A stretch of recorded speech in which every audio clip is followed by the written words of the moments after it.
Welcome back, fellow armchair generals. This is Gamer1745 here with my continuing playthrough of Hearts of Iron 4 with Black Ice, and of course we're playing as Japan this series, as you can tell from the thumbnail and description. Now, do me a really big favor and like this video.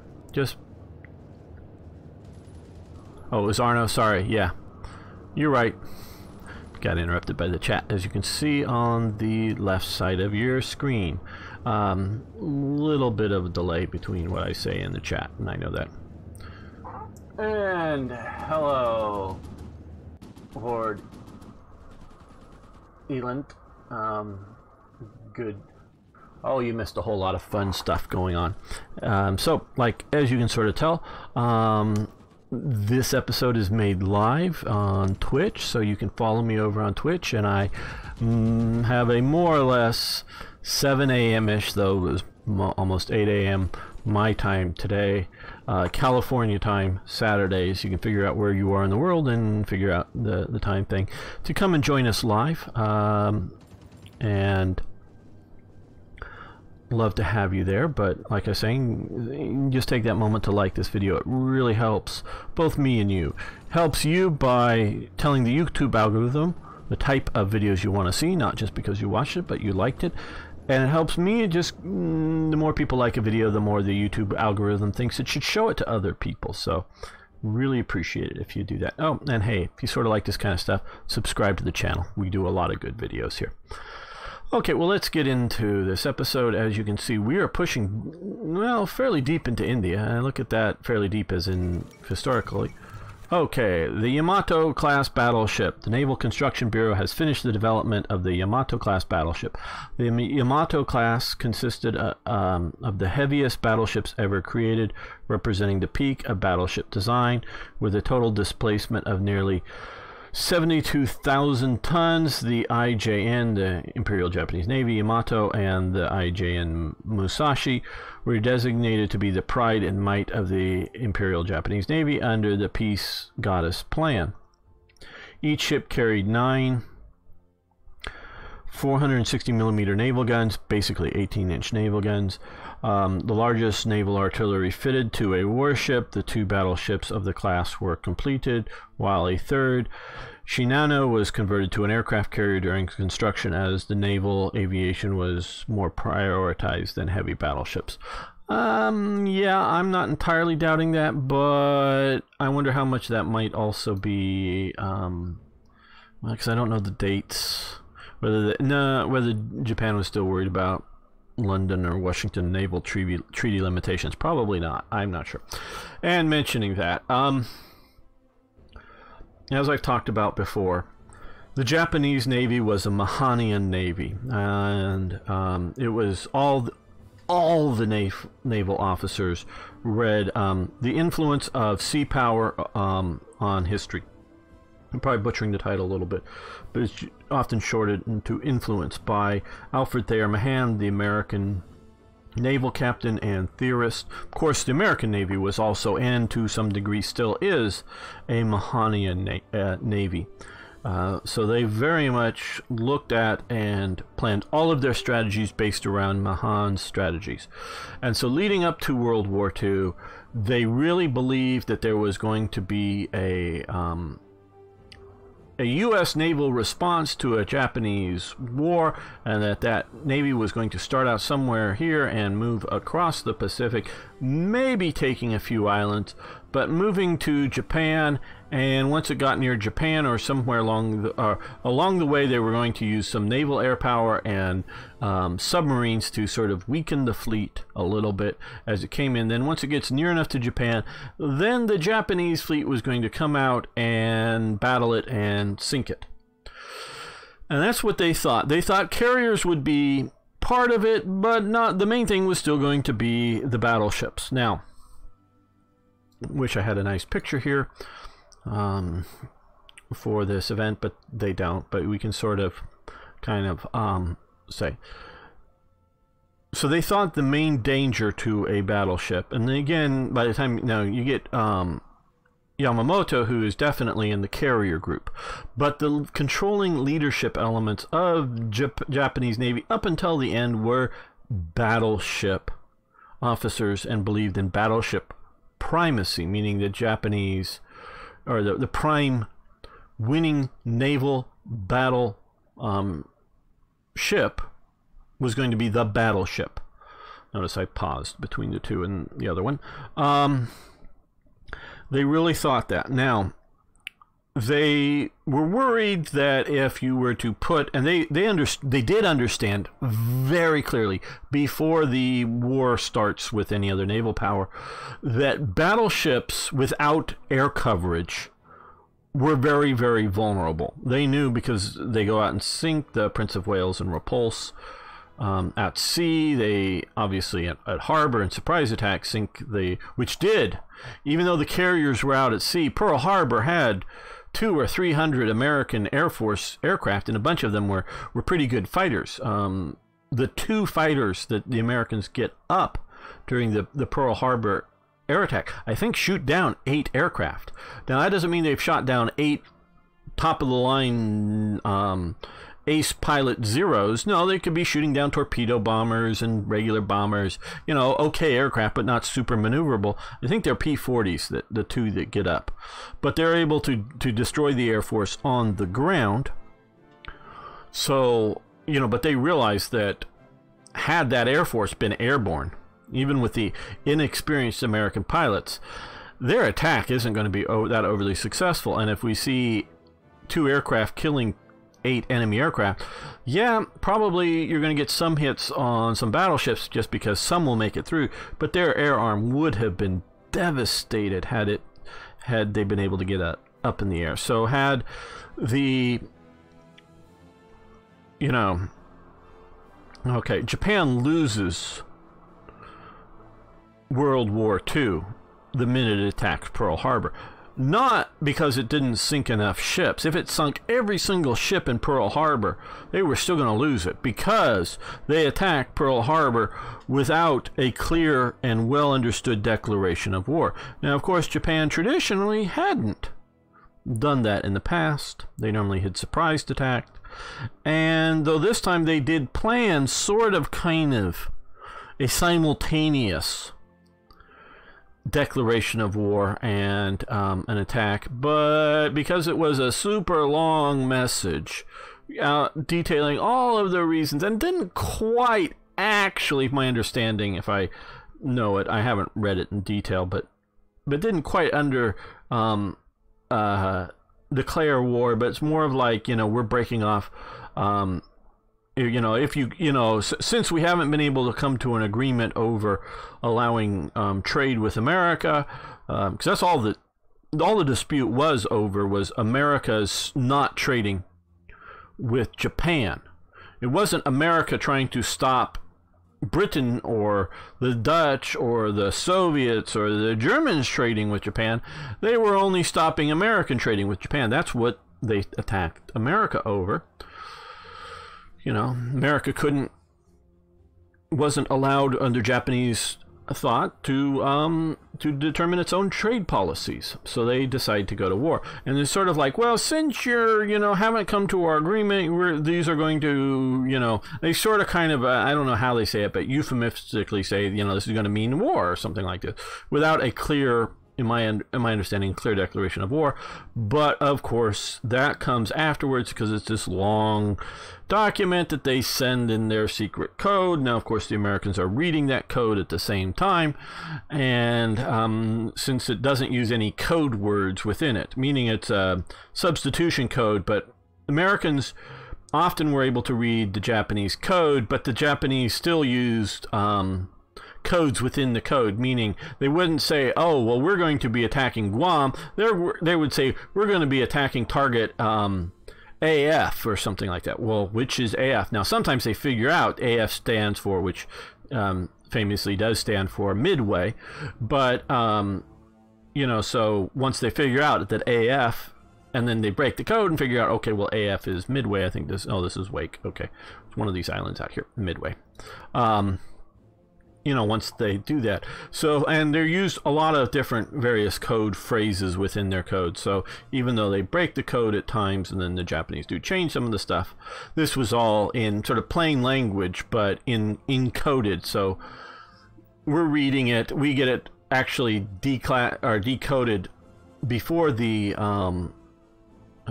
Japanese decode it in their own embassy and give it out to the Americans officially. We get it decoded, but we're getting it decoded almost simultaneously to the attack in the Pacific, you know, in Hawaii and other places in the Pacific. And so we don't really have the ability to send that information out. And they really needed to clearly make sure that there was a public statement out for at least 24 hours. Without doing that, they lose the war, because the Japanese very much think that, oh, well, we're going to have a war with America and sink its fleet, and we're going to take a bunch of islands and other possessions in the Pacific, and then we'll negotiate a peace, and then there will be, we'll figure it out. And we may have to give up some of the territories, but we'll negotiate the peace once we sort of win the war. Now, this was, of course, their experience with the Russo-Japanese War. They defeat the Russian Pacific Fleet, sink it. They take Port Arthur, the main sort of port, which is this is Port Arthur. This was the main Russian port, not Vladivostok. They take that. They're battling up in and around, you know, Russian territory. The Russians send their European fleet. It gets sunk. They then negotiate a peace. Well, basically, because of the way the war starts, America has decided that they were going to level Japan. And the Japanese Empire was going to come to an end. As late as 44, they are still trying to think of once, because then we haven't gotten there, they eventually dismissed Tojo as Prime Minister and Minister of War. But he still has a lot of allies within government. And they're sort of, with the Emperor, sort of thinking, we either have to have a smashing victory or another big defeat, and then we can enter in negotiations with the Americans. And we know we're not going to do so well in negotiations, but we're going to, like, you know, make sure that we keep Korea and we keep Taiwan and at least some of our Pacific islands. Yeah, we may have to give up, you know, Manchukuo and our Chinese possessions and, you know, all this other stuff. You know, this is in 44. They're still believing that they're going to get this. No, there is just going to be no negotiated peace. It is going to be a unconditional surrender, and the only sort of somewhat condition they the Americans communicate prior to this is that, yes, we are not going to depose the emperor, but otherwise it is unconditional. And so the Japanese just don't understand what they've done, that they lose the war the minute they start the war, under the conditions that they start the war. But they still think that there's going to be this naval battle. And so they build these Yamato ships, class ships. And they're designed with a area of invulnerability. And if they are too far away from the enemy battleships, and we can just picture a battleship sort of in the center of this. If we're too far away from the enemy battleships are firing up, and their shells are coming down like this, and they can sink the Yamato if they hit it. And this is, but you're sort of far away, and it's going to be hard to sink it. You know, hard to hit it. But if you hit it in the right spots, you can sink it. If you get too close to the enemy can be shooting like this and sink the Yamato, because you're close enough and the velocity of the incoming rounds are hard enough, fast enough, that will penetrate the armor. You know, a big, like 16-inch type shells or whatever. But if you're not too close, but you're not too far away, the rounds will come like this at an arc, and the main belt around the side of the battleship, the main armor around the magazines and the gun turrets will be enough to stop all enemy shells coming in at this. So you get a certain distance, you know, and it's considerable area of distance that these ships, these Yamato-class battleships, are built to be invulnerable to. That they're going to take hits. There's secondary batteries, their anti-aircraft gun batteries, a lot of their, you know, their visible superstructure. Those all can be smashed up. But the ship itself, the main guns and the ship itself is going to be afloat and is going to be fighting. And it's designed to do that. Now the problem is that torpedoes can still sink this this battleship, because torpedoes, one, you can put all kinds of explosives in. Two, you can make them go down below. Let's presume this is the water line. You can make, and even if the armor belt does extend down below it, because of displacement, you're going to get low enough down here that torpedoes are going to be able to hit a vulnerable spot. So you're going to be able to do that. And so torpedoes coming off of destroyers, which are generally bigger than the torpedoes launched from aircraft, though may or may not be bigger than submarine torpedoes, depends on the type of torpedoes, they can be set to even come in below the ship, and with a magnetic detonator, which are unreliable. I'll get to the chat in a minute. Guys, I know you, Lord is posting. I'll see what he's saying in a moment. Get below the ship and then blow up and through it. So they're vulnerable to torpedoes. They're vulnerable, again, to, you remember we talked about this plunging sort of fire, you know, if you're coming in like this, to bombs dropped out of the air with a hard nose and delayed impact fusing, so it will go in and penetrate down and then blow up. Now, of course, like we talked about, they are expecting the idea of having air cover to stop that from happening. Now, Japan knows that you can get lucky shots. Japan sinks some of the American carriers simply by lucky shots. And sometimes they're sort of, one of them was being, you know, sort of a burnt out hulk that was being towed back towards Pearl Harbor, and there's a Japanese sub out there that, even though there's like 6 destroyers all out there spotted around it, it still gets close enough to put a torpedo into a non-functioning but repairable American carrier. Would have, you know, taken, I don't know, 3 months, 6 months, some amount of time to get it back into service. But, and this was fairly early in the war. But would have, you know, I think Midway, as I'm post-Midway, I'm thinking this, or one of the things. They're towing this carrier back and puts a torpedo, sends a spread of them. One of them hits a destroyer another destroyer that's right alongside, that's providing electrical power to help the pumps and firefighting and whatnot, and sinks the carrier. So they know that you can get lucky with a submarine or whatever. So no matter how good you're building your hey Alexi, good to see you.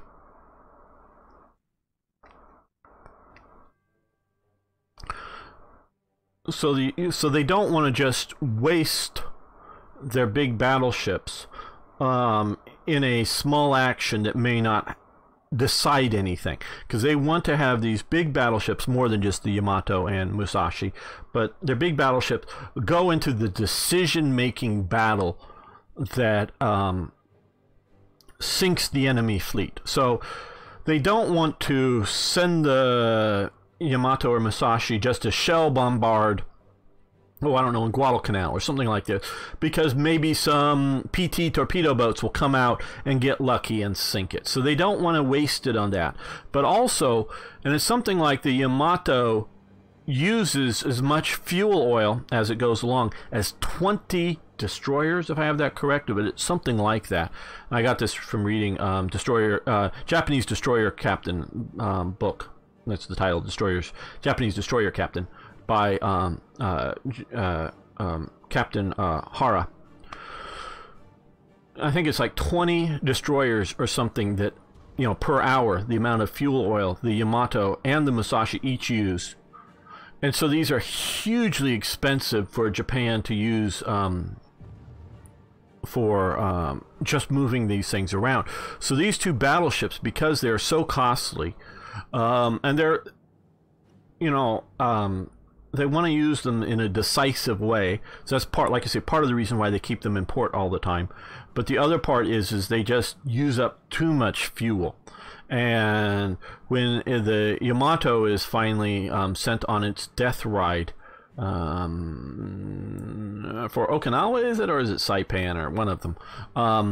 It's sent out with only enough fuel for a one-way. Yeah, meaning, so even if you go out and you sink all the American ships, it can't get back home. So they know it's a one-way trip because they are, by that point, so low on fuel oil. And so these things become white elephants, really, in that they are worse than useless, meaning they've cost Japan a lot of important steel for production. They cost a lot of good sailors that could be put, as well as naval officers, that could be put on destroyers. That, we've talked about this before, that Japan doesn't, but could have escorted its transport ships to get fuel from Indonesia, Borneo, to Japan, or coal and steel from Manchukuo to Japan. So they could have, used the sailors in better. Of course, they could have used the sailors and the steel to build more carriers. And then the fuel that they do use, that may be putting into the boilers, if you have them into carriers, they are more useful. So not only do they are useless, they are actually costing Japanese effective. Okay, Okinawa isn't good. I sometimes don't remember these details when I'm just talking off the cuff here. So the Yamato-class is a great class of battleships. They were really well built, really well designed. Don't have all the really good technical abilities that the Iowa class, the radars and better gun sights and whatever that the Americans were building once they built in my opinion, the best battleships built ever in the world were the Iowa class, just because they were technologically more advanced, but they were also built sort of later than the Yamatos, and they have the at the time of building, they have the better American technology in them. Obviously, like I say, the Yamatos had heavier armor, heavier armament, and that kind of thing. But I do think the overall, and you got to remember, a ship isn't just its guns or its armor. It's also its usability or its seakeeping at sea. It's sort of like a tank. If you have a tank that has great armor and a great gun and can't move anywhere, like the early Panthers, it's not a good tank. No matter how nice it looks on on a photo or on a painting, if it can't move, it's a sucky tank. Now, they fixed most of the problems with the Panther, but it's still, even once they fix most of the problems, it's still a maintenance headache trying to get at the engines and get at the transmissions of the Panther. So that's why the Shermans take about 1/10 of the time to do the same maintenance as you do for a Panther. So, Panther, I love Panthers, but, there's problems with them. There's problems, like we say, for Japan with the Yamato class. Okay, our nation mood is changing for better, for worse. Okay, we're removing divided, and we're becoming a chaotic nation. That is not a good thing. Let me check out what the chat has been saying, because I may want to address some of the stuff. Okay,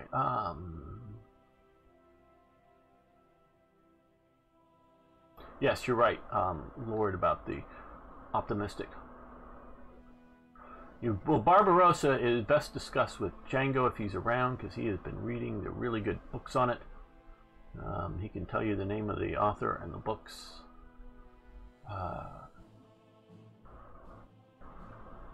Good series of books.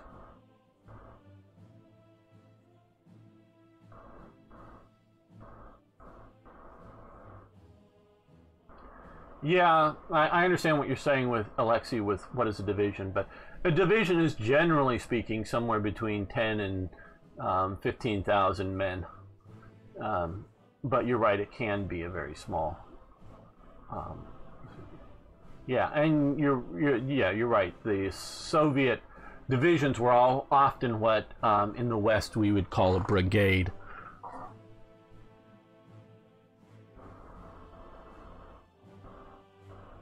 Hey, Django, yeah. They were just talking about Barbarossa and German optimism.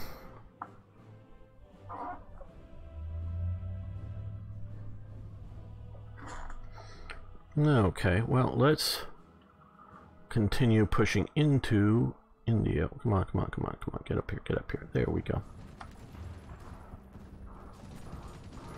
We are working to liberate India, or at least that's what we're telling them. Okay, let's see if we can cut these guys off. And create a pocket up here with Bhutan, and then get the rest of Assam that way.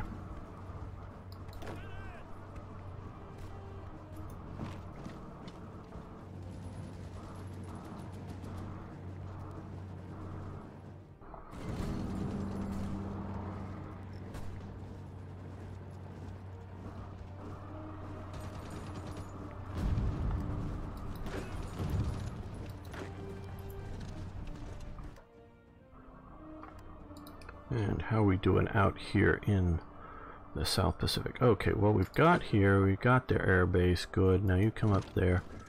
Looks like they've recut off, but we have that air base. And since we're saying air base enough, let's where is let's click on it, and let's, oh good, it's a big one.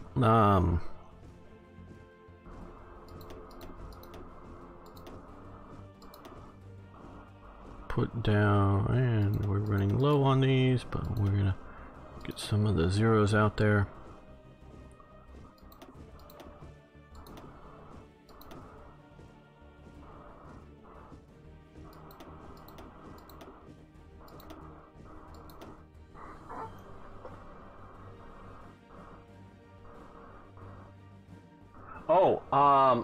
I am completely in agreement that I think the U.S. should build somewhere between 2 and 4 battleships.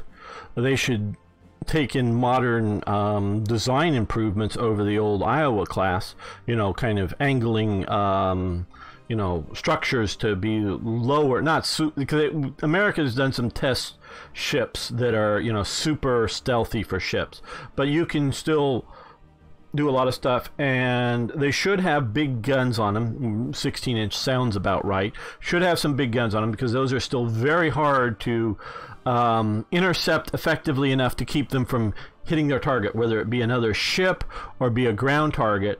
Because if we have all the missiles in the world coming at enemy ships, and they have anti-missile missiles that can shoot them down, like what is it, the British Seawolf system, and there's some other good systems out there.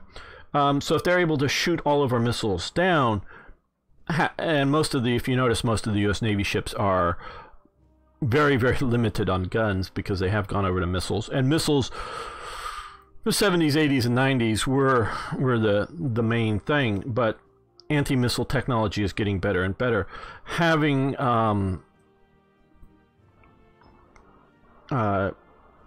big guns, and I don't know exactly what happens when you hit a 16-inch shell with like a 20mm shell, you know, shell coming in, or if you hit it with a interception missile. I don't know if it just, quite honestly, I don't know if it diverts it from its course enough or blows it up. It might, and it might be depending on how the, you know, armor penetration type of shell, because you could just build a simple solid shell, or you can build an exploding shell.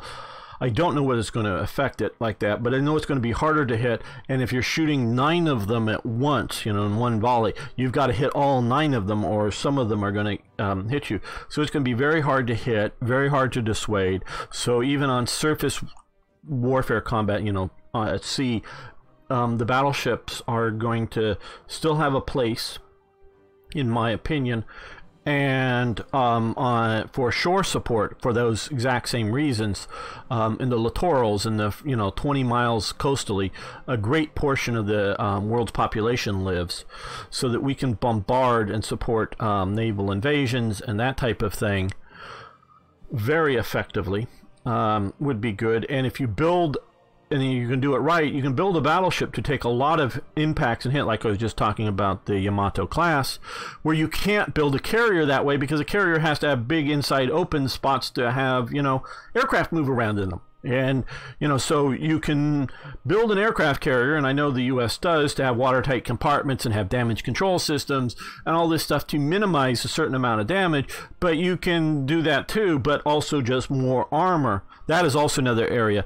Japan was very, very, very poor on its damage control, both in its design of its ships as well as its training of its crew. That's why they lost a bunch of their major combat vessels, and I believe also minor combat vessels, is because they didn't have a lot of training on damage control, and they didn't have a lot of thought in planning for damage control on their ships. Yeah, they had watertight compartments and stuff. They weren't ignorant of the concept, but they just was never a focus of the Japanese Navy.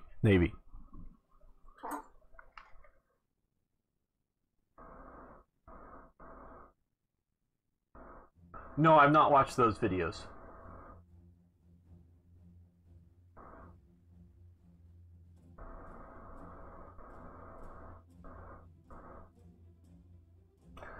So, so I no longer, and I agree with the modern American Navy that the main decision arm of naval warfare is the carrier. I'm in no way saying that at least currently, the battleship is the winning vessel. I am just saying that, one, it might be if you get to where you can shoot down missiles too easily.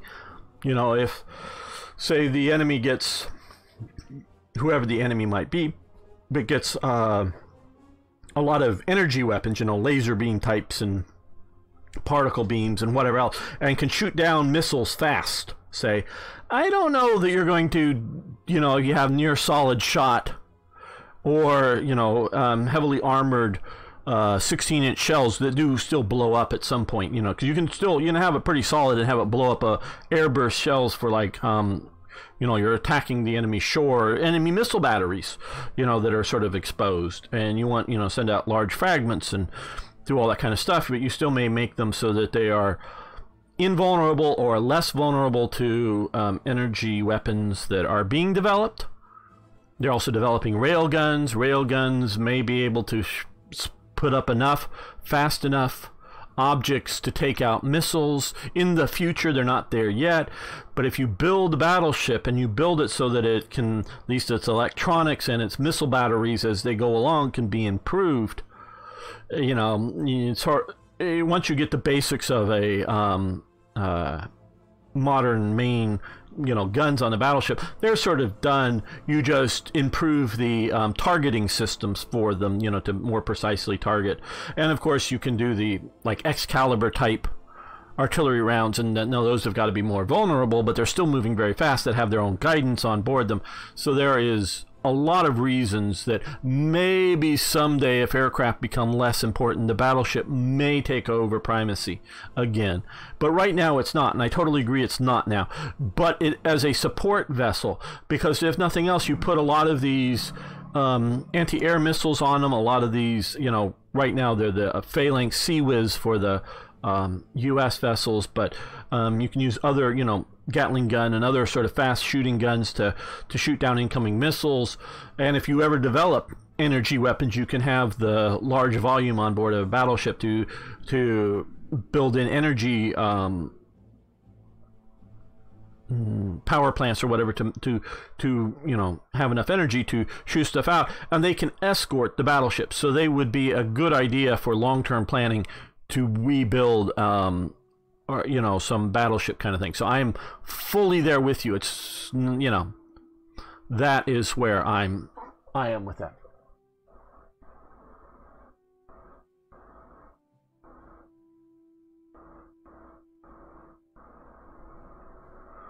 So yeah, and it's just, and as we talk about, or I've talked about the idea that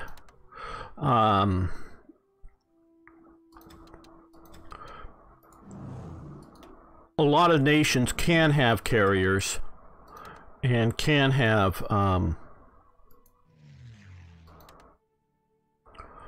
other things, but it's the U.S. who can not only have them, but have them operate and train heavily. So it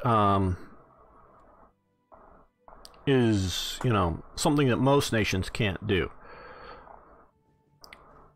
They just, you know, I'm really literally, most nations might be able to physically build a battleship, but to maintain it, operate it, that's another big thing. Yeah, I don't think we're going to be invaded soon, so you go there and take that. Yeah, on the U.S. and Hearts of Iron 4.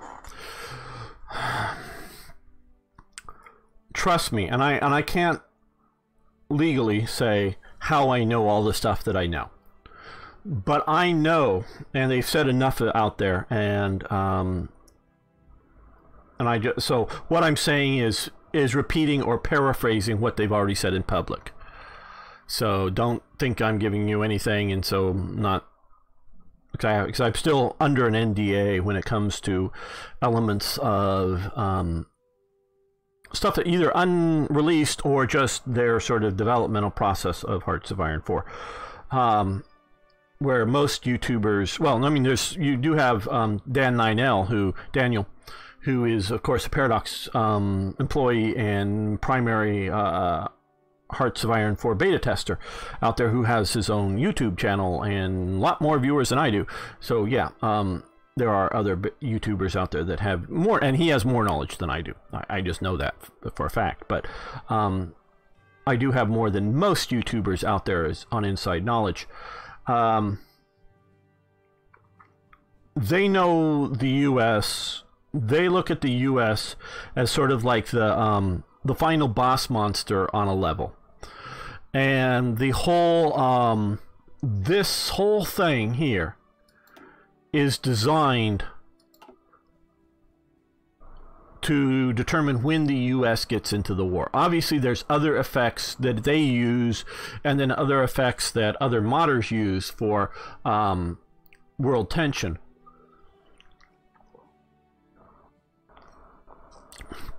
But this was designed to keep the U.S. out of the war until 100% world tension, or somebody's foolish enough to directly attack the United States. So they know that. And they also know that because whether it's AI or particularly humans, they know that if you were to do 100% historical U.S., with the foreknowledge, you know, what's stopping you in 36 to go, oh, well, in 41, Japan's going to attack us, so let's, you know, start building now. So the whole thing is to try to make the U.S. not overly too powerful because of things. So they know it. They've nerfed it to some degree. They're not trying to nerf it so it can't be defeated, but they're trying to, you know, work a game balance out so that Germany has a chance. That kind of thing. And that's what they're definitely looking at it. So they know when they are, to some degree, that they're doing that kind of stuff.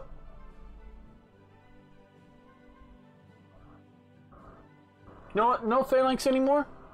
Yeah, I haven't, you know, been in touch with what the U.S. is doing. I thought they still had them on some of their ships. Especially, because they used to have them on lots of support vessels.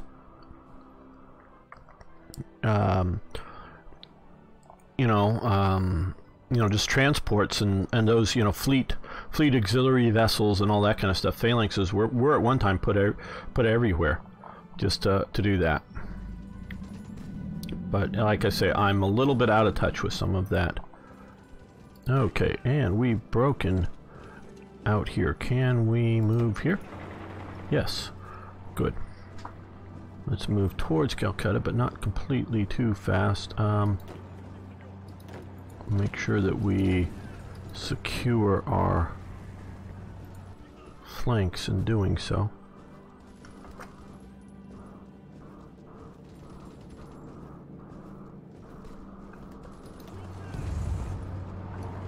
Support that attack, but don't.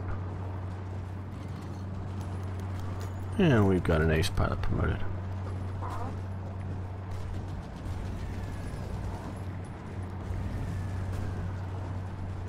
Well, if they do that, they have the same problems.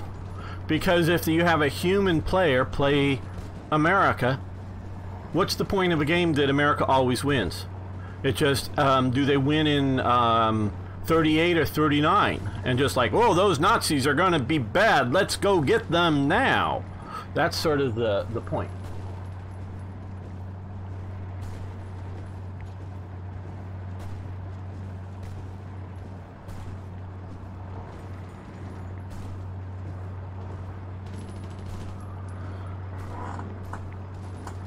So, yeah, it's, you know, and they are trying for historical accuracy, but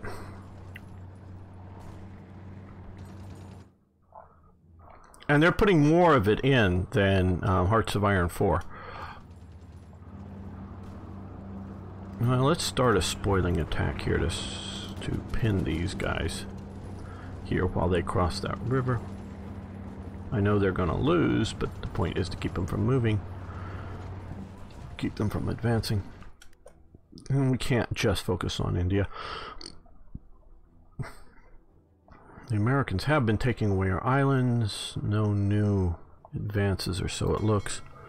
Okay, you guys come out here and convoy raid. You're beat up. Okay.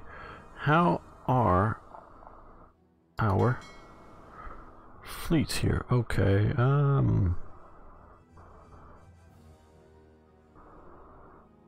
we're gonna select you. Yeah, I know we got damaged vessels. But come out here and start operating.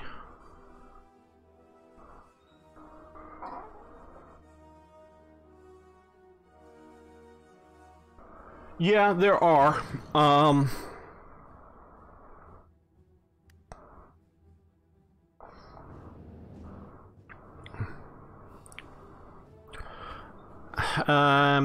To a point, I guess I don't, more than what I said, I don't know how to answer your question, because I do know they are adding historical accuracy to America, but part of the problem is that if you go and make, you've got to do it right and in stages. If you just go in and create a bunch of stuff for the AI, yeah, you've got to really sort of balance it out. It's tougher than you might think, and I haven't been talking to him in any detail on this subject right now. Okay, good. We're going after some transports. So I can't like claim any sort of special knowledge from the Black Ice team, but they are looking at the stuff because I know from previous statements. It takes time.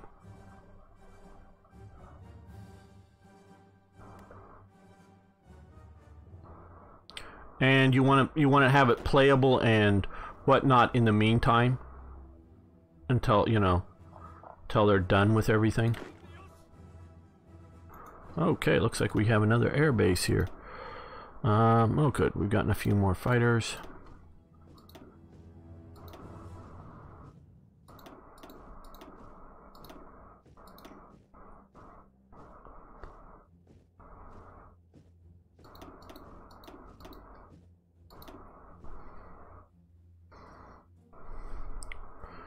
Now, we're going to put you out there.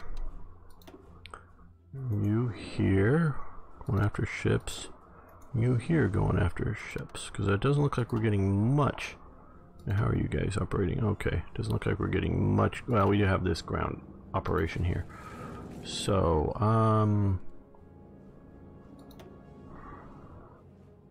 let's add in 30 CAS. And once you get down there, you're going to come here. And you're going to ground attack. And might as well if there's ships in that area, so that we have some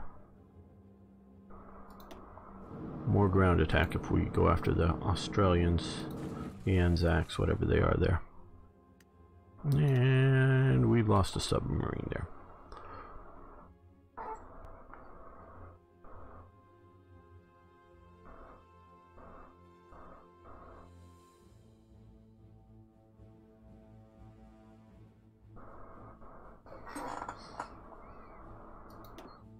And we've lost more submarines. Okay, we have a battle going here. Come on, where's our air power? We've got air bases loaded with aircraft. Oh, and up here, air DDs versus our submarines under Ozawa. Okay, come on, air power. So I'm sending all you carriers down there with aircraft. And I do think we have some radar down here, yeah. And aren't we building more? Oh no, well, this one here. Okay, Marshall Islands, that's here. And it's almost done a secondary bigger radar. Cover things better.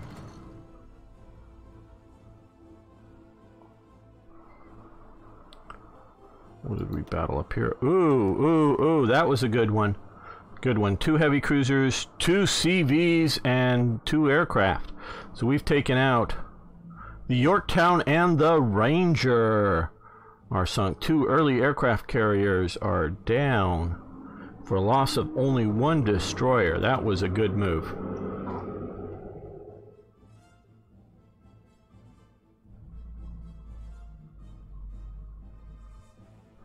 Yeah, we are a bit casual because obviously no real people are dying on this, so, and they're not as, you know, big a strategic asset, saying as compared to other.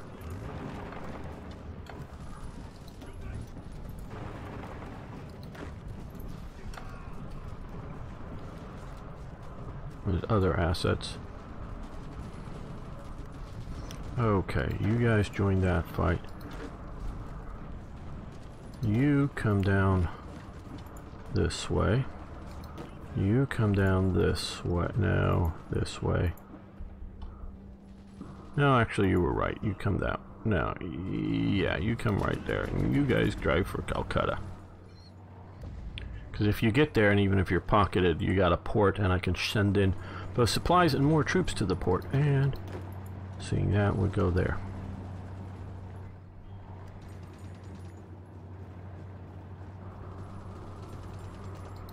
Come on, armor, cross the river. Support their attack.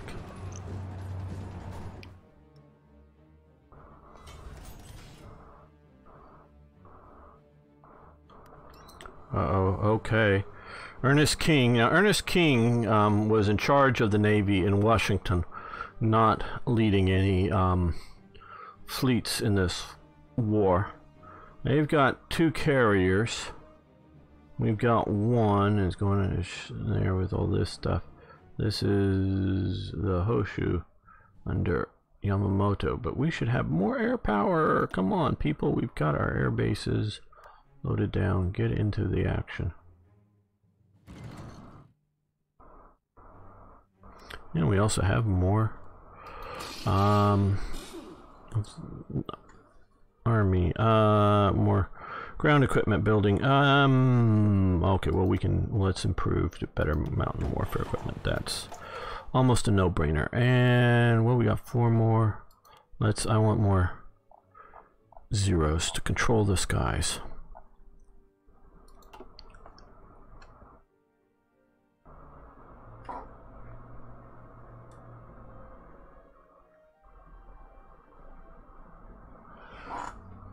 Yeah, you can ignore submarine warfare. I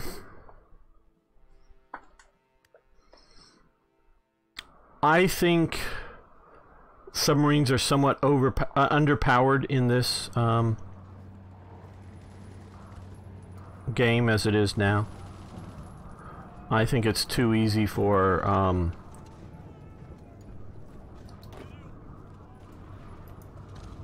surface warfare vessels to sink them.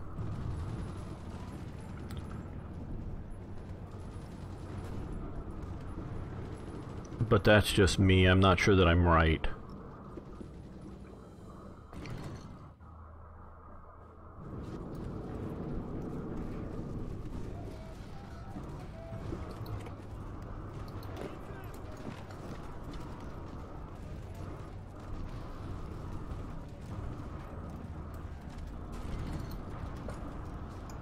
Okay, you support that attack. You and you join the attack as well. Trying to overwhelm them from more provinces.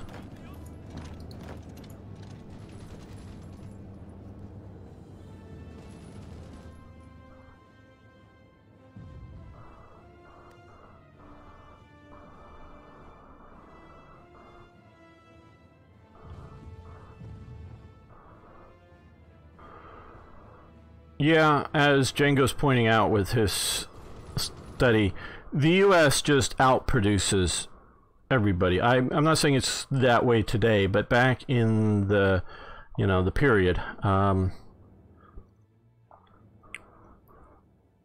it's really, really hard to see a realistic way that the U.S. loses. Not that it doesn't lose, because there's lots of reasons it lost individual battles. But to see them lose the war. And we have more ground production. Okay, another 4. I think we're capturing some stuff in Java.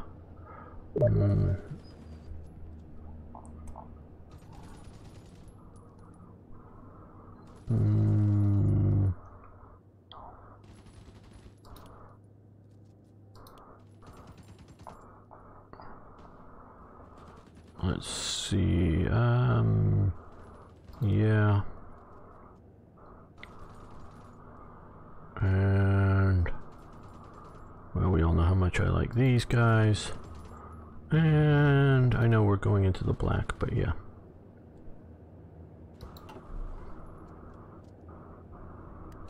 Yeah, the Soviets do deserve the recognition for doing the dying and the fighting and whatnot, and but had it just I am partially from what Django's been feeding me on Barbarossa. I am more and more convinced that if it was just a German-Soviet war, Germany's going to win. You know, without the U.S. industrial power, also without the U.S. and Britain diverting so much resources, not just troops, but resources to, you know, defending the Reich from air attacks. Because if you look at some of the stuff in my German series that Revolverheld has done, you know, the amount of anti-aircraft guns and other things that are in place to defend the Reich, whether they do any good or not, it's just all those anti-aircraft guns could have been anti-tank guns, or just used in manufacturing to build more tanks or whatever, but or artillery pieces, and all those anti-aircraft shells could have been artillery shells to fight on the Eastern Front. So just that air war and all the defensive stuff built to defend, you know, the Atlantic Wall and to defend the Southern Europe, and all that stuff was a diversion from what could have been done into the East. So the Americans and the British really did, in my opinion, are the deciding factor of who wins. Because if not, it's Germany, in my opinion, defeats the Soviets if it's just a Soviet-Germany war. Let me scroll back up on the chat a little bit.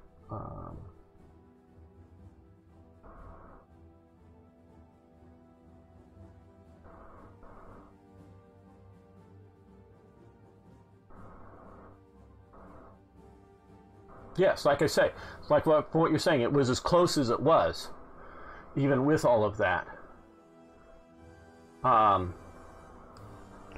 So I am firmly in the belief.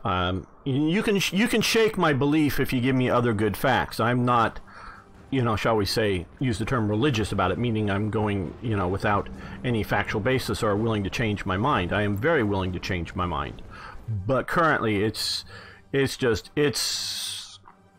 Germany all the way when you're just going at comparing Russia.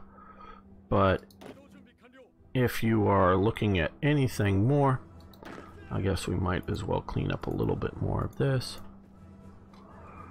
Oh, we can also do some more research. Okay, do we want to go down night bombing or daylight bombing to then do mass bombing formations or fighter escorts? I want to do fighter escorts if we're going to do anything, so let's go down that route. And on that note, I think we're going to end this episode. I want to thank you all for watching. Thank you for liking the videos. I really do appreciate that. And of course, please post comments, questions, corrections. Love hearing from you. Hope to see you soon for more Hearts of Iron.